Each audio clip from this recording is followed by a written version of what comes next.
Hello students, welcome to मिसल classes. आज मैं आप लोगों को सामने बताने वाला हूं कि एग्जाम जो आप लोगों का ब्लूप्रिंट का होने वाला है जियोग्राफी का, जो आप लोगों का 9 अक्टूबर को होने वाला है। इससे पहले मैंने आप लोगों को सेट 1 ऑलरेडी प्रोवाइड कर चुका हूं और आज मैं आप लोगों के सामने बताने वाला हूं सेट 2। आप सभी को पता होना चाहिए कि आप लोगों का अब एग्जाम जो होगी वो आप लोगों का ऑब्जेक्टिव प्लस सब्जेक्टिव दोनों पूछे जाएंगे। तो मैंने वीडियो नंबर 1 में आप लोगों को ऑब्जेक्टिव बताया था और वीडियो नंबर 2 में भी आप लोगों को मैं ऑब्जेक्टिव बताने की कोशिश करूंगा। देन अगला वीडियो में आप लोगों को बताऊंगा सब्जेक्टिव क्वेश्चन, क्योंकि आप लोगों का ब्लूप्रिंट का जो एग्जाम है मेरे प्यारे बहुत ही इंपॉर्टेंट है। ब्लूप्रिंट का एग्जाम को हम लोग बोलते हैं अभ्यास। क्या बोलते हैं? अभ्यास बोलते हैं। और इसी प्रकार अगर इस आप प्रैक्टिस मैच में अगर आप लोग सही से प्रदर्शन कर सकते हैं तो याद रखिएगा फाइनल में आप लोगों का कोई भी दिक्कतें नहीं होगी। इसलिए ब्लूप्रिंट का एग्जाम में जरूर आप लोग अटेंड करें। कहीं भी आप बिजी है उस दिन आप लोग फ्री हो जाएं जिस दिन आप लोगों का एग्जाम होगी। तो फाइनली मैं आज आप लोगों के सामने लेकर आया सेट नंबर 2। कितना लिया है? Set number 2। अगर आप लोग कमेंट किए सर हम लोगों को अगला वीडियो में सब्जेक्टिव बताइए, तो मेरे प्यारे आप लोगों को मैं सब्जेक्टिव बताने की कोशिश करूंगा, क्योंकि आप लोग ज्यादा से ज्यादा शेयर नहीं कर रहे हैं। इस कारण से मैं आप लोगों का ये वीडियो के बाद और वीडियो अपलोड नहीं करूंगा। ये मेरे याद रखिए मेरी बहुत ही दुखित बात है कि आप लोग वीडियो को शेयर नहीं करते। एक बात मैं बता दूं, जब आप लोगों के लिए हमारे टीम इतना कष्ट कर रहे हैं, आप यकीन नहीं करेंगे रात 2 बजे तक हमारी टीम यहाँ पे वर्क करती, किस लिए? आप लोगों के लिए ना। तो आप लोग ज्यादा से ज्यादा शेयर करेंगे तब ना आप लोगों के लिए मैं और इंपॉर्टेंट क्वेश्चन लेकर आऊंगा। आज मैं देखता हूं कि कितना ऐसे स्टूडेंट है जो वीडियो को शेयर करने के बाद कमेंट सेक्शन में बताते हैं सर मैंने आपके वीडियो को 2 स्टूडेंट को शेयर किया हूं, 3 स्टूडेंट को शेयर किया हूं। तो जल्दी से बताएं और झूठ नहीं बताना है, ठीक है? ताकि आप लोगों के लिए मैं अगला जो वीडियो लेकर आऊंगा वो हो गया आप लोगों का फुल्ली सब्जेक्टिव, जहां पे आपको मैं बताऊंगा वेरी शॉर्ट क्वेश्चन और लॉन्ग क्वेश्चन, सारा का सारा क्वेश्चन मैं आप लोगों को बताने की कोशिश करूंगा। तो वेट करता हूं आप लोगों का कमेंट सेक्शन का। चलिए पहला क्वेश्चन आप लोगों के सामने आता है कि भारत की कुल जनसंख्या का कितना प्रतिशत उत्तरी मैदान में बसा हुआ है? उत्तरी मैदान, देखिए उत्तरी मैदान जैसे आपका आगे हो गया है कि उत्तर प्रदेश हो गया, दिल्ली हो गया, उत्तरी मैदान की तरफ। अब सभी को पता है कि इसको हम लोग बोलते हैं उत्तरी मैदान की ओर, चाहे इस एरिया पे रहे चाहे ये इस एरिया पे रहे। तो बोलेंगे सर इसका राइट आंसर हो जाएगा, याद रखिएगा 1/3%। कितना? भारत की जितना भी आबादी है उनका 1/3% आबादी याद रखिएगा उत्तरी मैदान में बसा हुआ है। अगला प्रश्न आपके एग्जाम में आने की संभावना है और इसी प्रकार से आपका फाइनल एग्जाम में भी क्वेश्चन पूछे जाएंगे। टेंशन ना ले कि हम लोगों को सर ब्लूप्रिंट के एग्जाम का तैयारी तो हो रहा है, लेकिन फाइनल एग्जाम में कैसे क्वेश्चन पूछे जाएंगे, बस हूबहू यही क्वेश्चन उठा के आप लोगों को फाइनल एग्जाम में छपे जाएगी, ठीक है? भारत में राज्यों की संख्या कितनी है? देखिए मैं बात करूं भारत में राज्यों की संख्या कितनी है तो 28। कितना राज्य है? 28। तो याद रखिएगा इसको आप लोगों को बहुत अच्छी तरह से पता है, ठीक है? क्वेश्चन नंबर 3 आते हैं, किस नगरीय क्षेत्र में प्रवास की जनसंख्या अंश सर्वाधिक है? देखिए प्रवासी का मतलब होता है, आपको पता है ना, प्रवासी जो हमारे एप्लीकेशन के माध्यम से क्लास कर चुके हैं उनको बहुत ही अच्छी तरह से पता है कि प्रवास कितने प्रकार से होता है, प्रवास क्या है और किस लिए ये लोग जाते हैं प्रवास करने के लिए। मैंने आपको ऑलरेडी आप लोगों को क्लास में बेहतरीन तरीके से समझा चुका हूं, ठीक है? तो देखिए प्रवास जो है ना वो 2 तरह का होता है। सबसे इंपॉर्टेंट बात होती है 2 तरह का प्रवासी होती है। तो यहाँ पे पता है कि सबसे ज्यादा प्रवासी कहाँ पे जाकर रहते हैं तो बोलेंगे सर मुंबई में। देखिए झारखंड का आदमी मुंबई में काम कर रहा है, उड़ीसा का आदमी भी मुंबई में है। यानी झारखंड के अलावा भारत के जितना भी राज्य है सब राज्य से मेरे प्यारे सबसे ज्यादा कहाँ पे है, लोग कहाँ जाकर काम कर रहे हैं तो बोलेंगे सर वो मुंबई होगी, ठीक है? चलिए अगला क्वेश्चन अगर आपसे पूछे जाएगा सर क्वेश्चन नंबर हमें 4 बताइए थोड़ा सा, तो निम्नलिखित राज्यों में किस एक में जनसंख्या घनत्व सर्वाधिक है? इन 4 ऑप्शन में बताना है, ठीक है? पूरे विश्व में, आप पूरे भारत में नहीं बताना, आप लोगों को इन 4 ऑप्शन को देखकर आपको बताना है कि किसमें सर्वाधिक जनसंख्या घनत्व है। तो सर्वाधिक जनसंख्या घनत्व कहां पे होगी? याद रखिएगा वो होगा आपका पश्चिम बंगाल। अगर आपसे पूछा जाएगा 2011 के जनगणना के अनुसार भारत का सर्वाधिक घनत्व वाला राज्य कौन सा है तो बोलेंगे वो राज्य होगा हमारा बगल का राज्य बिहार। याद रखिए क्या होगी? बिहार हो जाएगी। इसको भी आप लोगों को नोट डाउन करते रहना है, ठीक है? चलिए सर अगला क्वेश्चन अगर हमसे पूछा जाएगा क्वेश्चन नंबर 5 कि 2011 की जनगणना के अनुसार भारत का लिंग अनुपात कितना है तो बताएंगे सर 1000 मर्द के पीछे, याद रखिएगा 1000 मेल के पीछे 943 फीमेल। क्या बोलेंगे सर? 943 फीमेल। देखिए ये क्वेश्चन ना आपका एक फॉर्मूला भी टाइप का क्या है, फॉर्मूला टाइप का ये क्वेश्चन, और आपके पेपर में ऐसा ही क्वेश्चन आता है कि लिंग अनुपात का फॉर्मूला बताइए, लिंग अनुपात का सूत्र बताइए। तो आपको बताना होगा नीचे में लिखना होगा पुरुषों की संख्या और बट्टा ऊपर में लिखना है आपको महिलाओं की संख्या, और आपको यहाँ पे बताना है कि यही इनका सूत्र है, ठीक है? चलिए सर, क्वेश्चन नंबर नेक्स्ट पे आते हैं हम लोग, क्वेश्चन नंबर 7 में आते हैं। निम्नलिखित में से कौन 2011 की भारत की जनगणना है? तो आपको बताना है कि 2011 के जनगणना के अनुसार भारत की जनसंख्या कितनी थी। तो देखिए, मोदी बार बार हम लोगों को बोलते थे, कोई भी भाषण देते थे, मेरे 125 करोड़ देशवासियों। 125 करोड़ का मतलब होता है, याद रखिएगा, 1.5 करोड़। तो बोलेंगे सर ये लगभग क्या हो जाएगा, option number C is the correct answer. क्या हो जाएगी? Option number C is the correct answer.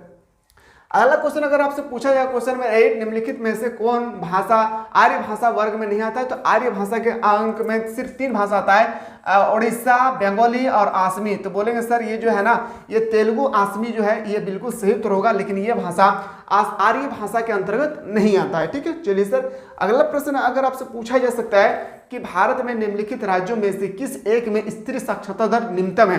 यानी भारत का वह राज्य बताना है जहां पे महिला कम से कम शिक्षित है। तो बताएंगे सर वो राज्य होगा कहाँ? तो बोलेंगे बिहार।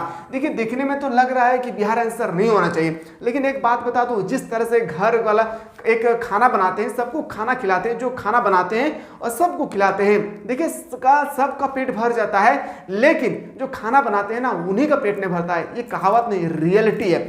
ठीक इसी तरह से देखिए, भारत का अलग अलग राज्यों से बिहार में लोग पढ़ने के लिए आते हैं, लड़का हो या लड़की, लेकिन देखा जाए तो बिहार का ही सबसे गरीबी सबसे अशिक्षित महिलाएं, जो आपको दिख रहा है अच्छी तरह से ये क्वेश्चन पे। ठीक है, चलिए अगला क्वेश्चन अगर आपसे पूछा जाएगा 10 नंबर, क्षेत्रफल की दृष्टिकोण से भारत का सबसे बड़ा राज्य कौन सा है? तो बोलेंगे क्षेत्रफल की दृष्टि से, तो बोलेंगे सर राजस्थान। याद रखिएगा, क्षेत्रफल की दृष्टि से भारत का सबसे छोटा राज्य, तो बोलेंगे सर वो हो जाएगा गोवा। याद रखिएगा, क्या हो जाएगी? गोवा। जनसंख्या की दृष्टि से भारत का सबसे बड़ा राज्य, तो याद रखिएगा यूपी। क्या हो जाएगा? यूपी। क्षेत्रफल की जनसंख्या की दृष्टि से भारत का सबसे छोटा राज्य, तो सबसे छोटा राज्य याद रखिएगा सिक्किम। क्या हो जाएगा? सिक्किम। किसके दृष्टिकोण से? तो बोलेंगे जनसंख्या के, न्यूनतम जनसंख्या। ठीक है, चलिए सर, क्वेश्चन नंबर आते हैं 11 पे। 2001 की जनगणना के अनुसार भारत की जनसंख्या निम्नलिखित में से कितनी थी? तो बताएंगे सर 102.8 करोड़। याद रखिएगा, आपका अगर 2011 के अनुसार पूछा जाएगा तो बोलेंगे सर 121 करोड़। याद रखिएगा 1.21 याद रखिएगा। लेकिन अगर आपसे पूछा जाएगा 2001 की जनगणना के अनुसार तो बोलेंगे 102। याद रखिएगा। ठीक है, चलिए सर, अगला क्वेश्चन हम लेकर आए हैं आपके लिए, क्वेश्चन नंबर 12 2001 की जनगणना के अनुसार निम्नलिखित में से किस राज्य में नगरीय जनसंख्या का अनुपात सर्वाधिक है? तो बोलेंगे सर महाराष्ट्र में। कहाँ पे? महाराष्ट्र। देखिए 2001 की जनगणना जो है ना, उनको आपको ज्यादा ध्यान नहीं देना है, लेकिन मेरा बताने का काम, मुझे तो सब कुछ बताना पड़ेगा। लेकिन एक बात याद रखिएगा, 2001 की जनगणना के अनुसार सिर्फ याद रखिएगा कौन सा राज्य बड़ा है, कौन सा राज्य छोटा है, कौन सा राज्य में सर्वाधिक जनसंख्या, कौन सा राज्य में सर्वाधिक सबसे कम जनसंख्या। बस 4 क्वेश्चन याद रखना, बाकी आपको कुछ याद नहीं रखना है। निम्नलिखित में से कौन एक समूह भारत में विशालतम भाषाई है? तो बोलेंगे सर वो भारतीय आर्य। क्या होगी? भारतीय आर्य। मैंने अभी ऑलरेडी बताया था इसके बारे में, 3 लैंग्वेज है इसका। ठीक है, क्वेश्चन नंबर आते हैं सर 14, क्षेत्रफल और जनसंख्या के अनुपात को क्या कहते हैं? बहुत इंपॉर्टेंट। देखिए क्षेत्रफल, एरिया, क्षेत्रफल बहुत ही इंपॉर्टेंट मेरे प्यारे। क्षेत्रफल और जनसंख्या, जनसंख्या के अनुपात को हम लोग बोलते हैं क्या? जनसंख्या घनत्व। याद रखिए, क्या बोलेंगे सर? जनसंख्या घनत्व। ऑप्शन नंबर डी इसका बिल्कुल सही उत्तर हो जाएगा। अगला प्रश्न अगर आपसे पूछा जाएगा 15 नंबर, भारत में सबसे कम लिंग अनुपात वाला राज्य क्या है? भारत में सबसे कम लिंग अनुपात वाला राज्य कहाँ है? तो मैंने यहाँ पे आपसे पूछे गए कि वो कौन सा राज्य है। सीधा भाषा में आपको बता दूं, वहाँ पूछे गए आपसे कि वो भारत का कौन सा राज्य है जहाँ पे महिलाओं की संख्या बहुत ही कम है पुरुषों की तुलना में। तो बताएंगे सर वो कौन हो जाएगा? Option number A. क्या हो जाएगा? हरियाणा। यानी ऑप्शन नंबर आपका बिल्कुल ए इज द करेक्ट आंसर हो जाएगी। क्लास अगर अच्छा लगे मेरे प्यारे तो अपने दोस्तों को जरूर शेयर करें और जल्दी से जाए मेरे प्यारे और हमारे ऐप को डाउनलोड करें प्ले स्टोर से। मिसाइल क्लासेस के ऐप को डाउनलोड करें। कैसे डाउनलोड करना है ऑलरेडी डिस्क्रिप्शन पे लिंक दिया हुआ है, आप अच्छी तरह से उनको डाउनलोड करके अपने मोबाइल नंबर से लॉगिन करके आप आर्ट्स की बेहतरीन तरीके से हमारे एप्लीकेशन के माध्यम से आप लोग तैयारी कर सकते हैं। चलिए क्वेश्चन नंबर नेक्स्ट पे आते हैं। भारत में सबसे पहली जनगणना कब हुई थी? भारत में सबसे पहली जनगणना हुई थी 1872 में, लेकिन 10 के आधार पर कब स्टार्ट हुआ था? तो बोलेंगे सर 1881 में। ठीक है, ये भी आपको याद रखना है। भारत में सबसे पहले जनगणना हुई थी 1872 में। भारत में पहले 10 के आधार पर जनगणना कब हुई थी? तो 1881 में। नेक्स्ट क्वेश्चन अगर आपसे पूछा जाए किस अवधि में जनसंख्या वृद्धि का हास्य हुआ था? तो बोलेंगे 2011 से लेकर 2021 तक, यानी सबसे ज्यादा जनसंख्या किस वर्ष का घटी हुई थी? तो बोलेंगे सर ऑप्शन नंबर वृद्धि में हाइस्ट हुआ था, कमी हुई थी, तो ऑप्शन नंबर सी इसका बिल्कुल सही उत्तर हो जाएगा।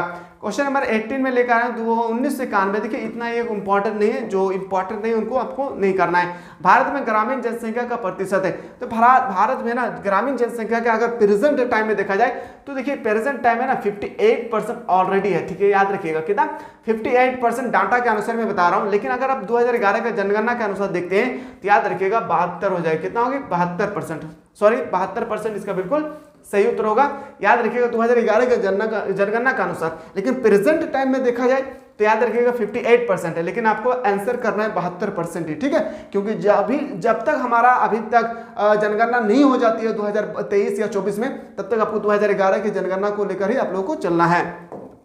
अगला क्वेश्चन अगर आपसे पूछा जाएगा कि किस दशक में नगरीय जनसंख्या अनुपात सबसे कम हुई थी, तो बोलेंगे सर वह दशक था, मैंने अभी जस्ट बताया, तो 1901 से लेकर 1911 के बीच में। ऑप्शन नंबर ए आपका सही उत्तर हो जाएगा। क्वेश्चन नंबर आते हैं सर 2011 के अनुसार भारत में महिला साक्षरता दर का प्रतिशत कितना था, यानी 2011 में जब जनगणना हुई थी उस समय भारत में कितने परसेंट महिलाएं जो है ना शिक्षित थी, तो बोलेंगे सर 65.46%, यानी ऑप्शन नंबर आपका बिल्कुल सही उत्तर हो जाएगा, D is the correct answer हो जाएगी। क्वेश्चन नंबर 22 पे आते हैं, जो व्यक्ति वर्ष में 183 दिन लाभकारी कार्य करते हैं उसे क्या कहते हैं, तो उसे हम लोग मुख्य कामगार कहते हैं। क्या कहते हैं? मुख्य कामगार। और हाँ, अगर आप लोग चाहते हैं सर हम लोगों को सब्जेक्टिव क्वेश्चन प्रोवाइड करें ब्लूप्रिंट का, तो उसके लिए मैं वेट करता हूं, आप लोग जल्दी से कमेंट सेक्शन में कमेंट करें ताकि मैं आप लोगों के लिए ब्लूप्रिंट का क्वेश्चन सब्जेक्टिव में लेकर आऊंगा, जहां पे आप लोगों का वेरी शॉर्ट क्वेश्चन होगी, शॉर्ट क्वेश्चन होगी, लॉन्ग क्वेश्चन होगी। अगर आप लोग चाहते हैं कि सर हम लोगों को इंपॉर्टेंट क्वेश्चन प्रोवाइड करते रहें, तो मेरे प्यारे आप लोग अपने दोस्तों को, अपने प्यारे प्यारे दोस्तों को ज़्यादा से ज़्यादा शेयर करें। देखिए आप लोग पढ़ेंगे तभी हमारा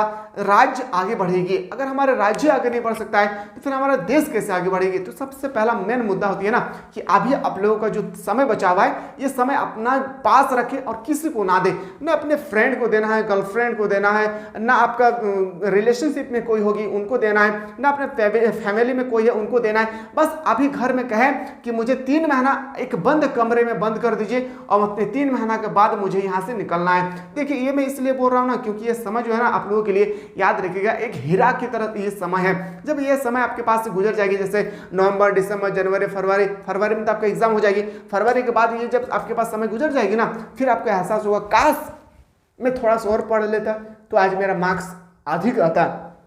तो याद रखिएगा मेरा एक ही कहावत है मेरे प्यारे कि बाद में पछताने से बेहतर है कि अभी दिन रात मेहनत करें, क्योंकि ये समय इतना रफ्तार से गुजर रही है मेरे प्यारे। याद रखिएगा नदी का पानी जो होती है ना धारा की तरह कैसे बहता चला जाता है, उसी तरह से हम लोगों का भी समय देखिए तुरंत सितंबर आया है, तुरंत अक्टूबर आ गया है, फिर कुछ दिन बाद देखिए दुर्गा पूजा के बाद तुरंत आ जाएगा नवंबर, फिर नवंबर के बाद तुरंत दिसंबर, दिसंबर के बाद फिर 1 जनवरी, बस कहानी हम लोग एंड हो जाएगा। तो आप लोग चाहते हैं सर हम लोगों का इतना स्पीड जो समय गुजर रहा है, हम लोग समय को पकड़ नहीं पा रहे। लेकिन एक बात अगर सही ढंग से देखा जाए ना तो समय को पकड़ा भी जा सकता है। उसके लिए आपको एक बंद कमरे में बंद होना पड़ेगा मेरे प्यारे। याद रखिएगा मेरे प्यारे, जो भी चीज मैं बताऊं ना आपके लाइफ के लिए बहुत बड़ी इंपॉर्टेंट मायने रखता है, इसलिए आप लोग अपने लाइफ पे फोकस करें, ना किसी के आपको बातों पर ध्यान देना है, ठीक है। क्वेश्चन नंबर नेक्स्ट पे आते हैं। जब अगला क्वेश्चन में आते हैं, नेक्स्ट क्वेश्चन अगर आपसे पूछा जाएगा क्वेश्चन नंबर 23, भारत के जनसंख्या पिरामिड का आधार शैली कैसी है, तो बोलेंगे चौड़ा और आधार। क्या हो जाएगा सर?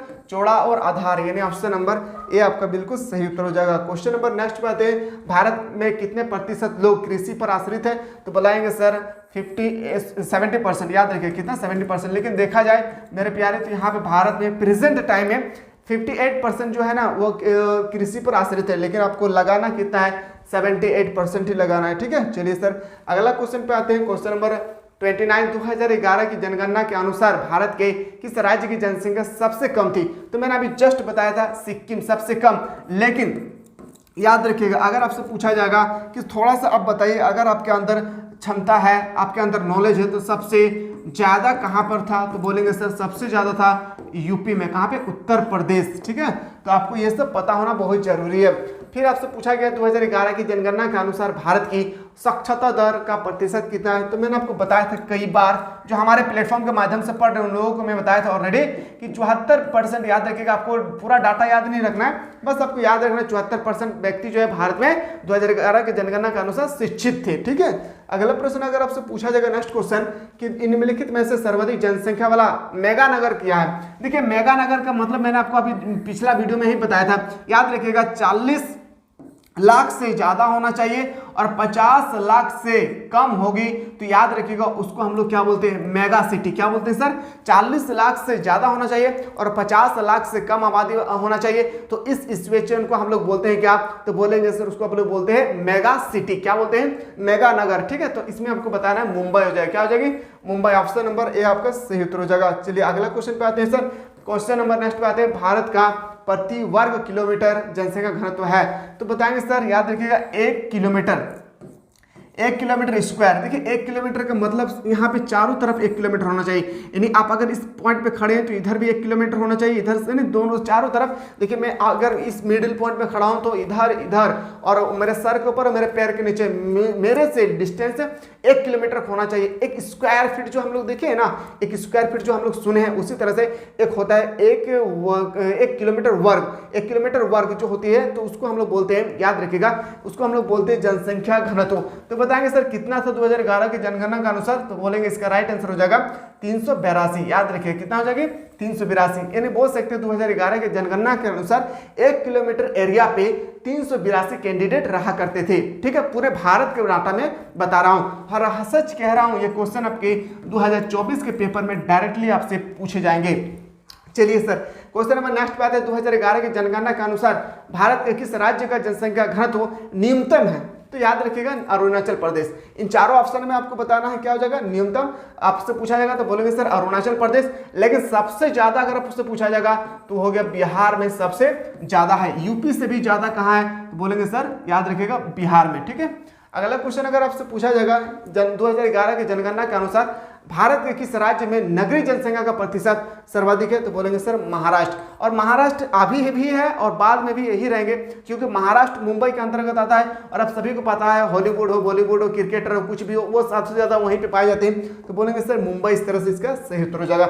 अगला प्रश्न पे आते हैं, देखिए से भारत में पुरुषों का प्रवास का मुख्य कारण क्या है। देखिए प्रवास का मतलब मैं थोड़ा सा आपको बता दूं, वो अपने घर द्वार छोड़कर कहीं और जा रहे हैं, उसको प्रवास। अब ये नहीं कि अभी गए 2 दिन बाद चले आए, इसको हम लोग प्रवास नहीं कहते हैं। ठीक है, 1 साल, 6 महीना, 3 महीना, 9 महीना के बाद जब वो वापस आते हैं तो उसको हम लोग बोलते हैं प्रवास। और एक पुरुष जो होती है ना, पुरुष यानी हम लोग पुरुष, आप में भी आप लोग याद रखिएगा, आपको भी एक दिन आप लोग अगर सही से नहीं पढ़ेंगे तो आपको भी प्रवास होना पड़ेगा। अगर प्रवास होना चाहते हैं ना तो मजदूरी की तरह मत जाइए, आपको जाना है तो पर्यटन की तरह जाइए। प्रवास 2 प्रकार का होता है, एक ह्यूमन बींग के लिए, ह्यूमन बींग का मतलब होता है मेल के लिए, तो एक होता है आप लोगों का मजदूर के लिए और एक होता है आप लोगों का पर्यटन के लिए। अगर पढ़ेंगे लिखेंगे तो बनेंगे कामयाब, ठीक है, तब आपको मिलेगा पर्यटन। अगर पढ़ेंगे लिखेंगे नहीं तो आपको मिलेगा बेरोजगारी, और बेरोजगारी मिलता है किसको, तो आपको प्रवास होकर अपने झारखंड को छोड़कर आपको जाना पड़ेगा दूसरा स्टेट, जहां पे आपको काम करना पड़ेगा। ये भी एक तरह का क्या है, प्रवास। तो प्रवास अगर आपसे पूछा जाए तो मेनली आपको 2 तरह से याद रखना है। एक होगा आप लोगों का, याद रखिएगा एक तरफ आपका होगा पर्यटन और एक तरफ होगा आपका रोजगार। यानी इस तरह से हम बोल सकते हैं ऑप्शन नंबर क्या हो जाएगा, सी इज द करेक्ट आंसर। देखिए शिक्षा के लिए भी जाते हैं, लेकिन उनको उनको हम लोग प्रवास नहीं कह सकते हैं। निम्नलिखित में से कौन सा पर्यटन नगर है, तो पर्यटन नगर नैनीताल होगी। कहाँ पे है, नैनीताल उत्तराखंड में। ठीक है,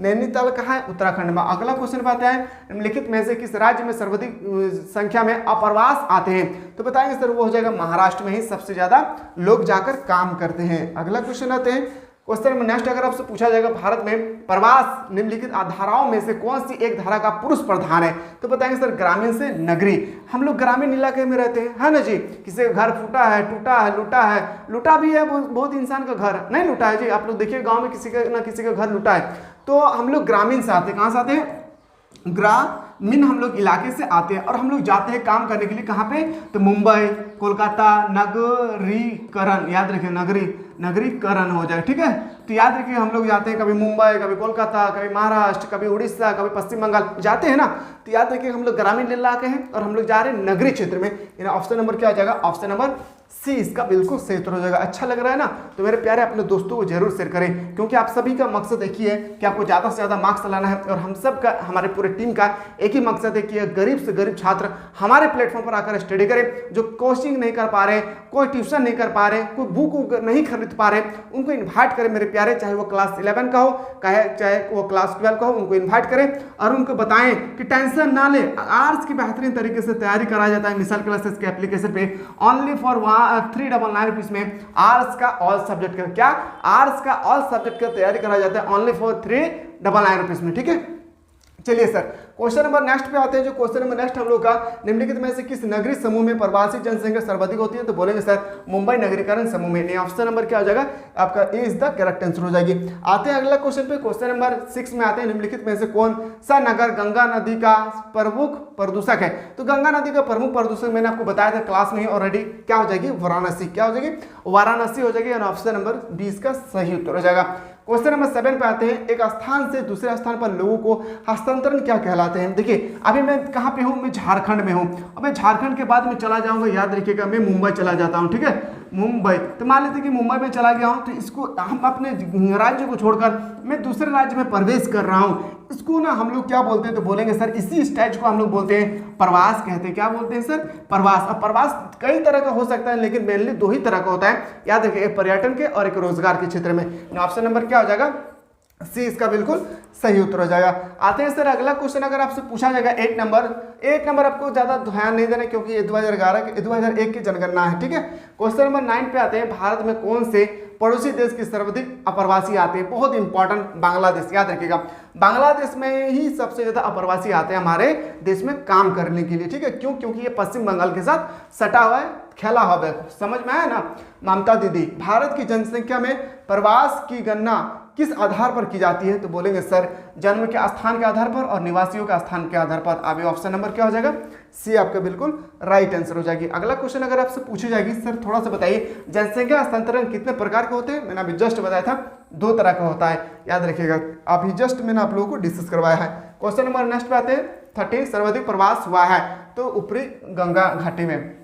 कहाँ पे होगी, ऊपरी गंगा घाटी में। इन चारों में से आपको बताना है, तो ऊपरी गंगा घाटी में। ठीक है, लेकिन किस राज्य में हुआ है, तो बोलेंगे सर वो होगा महाराष्ट्र यानी मुंबई। ठीक है, अगला क्वेश्चन अगर आपसे पूछा जाएगा 14, किस महाद्वीप में भारत का पहला प्रवास हुआ था, तो बोलेंगे सर अफ्रीका। सबसे पहला प्रवास का जो शुरुआत हुई थी, वो प्रवास का सबसे पहले जो शुरुआत हुआ था वो हुआ था कहाँ पे, तो बोलेंगे सर अफ्रीका में हुआ था। कहाँ पे सर, तो वो बोलेंगे अफ्रीका, यानी ऑप्शन नंबर ए आपका बिल्कुल सही उत्तर हो जाएगा। और हाँ, आप लोग अगर चाहते हैं सर सब्जेक्टिव क्वेश्चन हम लोगों को करवाइए ब्लूप्रिंट का, तो याद रखिएगा मेरे प्यारे सब्जेक्टिव क्वेश्चन के लिए मैं वेट करता हूं आप लोगों का कमेंट सेक्शन का, कि जल्दी से आप लोग कमेंट करें सर हम लोगों को सब्जेक्टिव क्वेश्चन भी प्रोवाइड करें, तो मैं आप लोगों के लिए अगला वीडियो में सब्जेक्टिव क्वेश्चन भी लेकर आने की कोशिश करूंगा, जहां पे होगा very short question, long question, सारा का सारा क्वेश्चन में लेकर आने की कोशिश करूंगा। और जो हमारे प्लेटफॉर्म के माध्यम से पढ़ रहे हैं उन लोगों को कोई आवश्यकता नहीं है इस वीडियो को देखना, क्योंकि मैंने ऑलरेडी आप लोगों को पढ़ा चुका हूं। ठीक है, चलिए मिलते हैं नया वीडियो में, तब तक स्वस्थ रहे, मस्त रहे और पढ़ाई में व्यस्त रहे।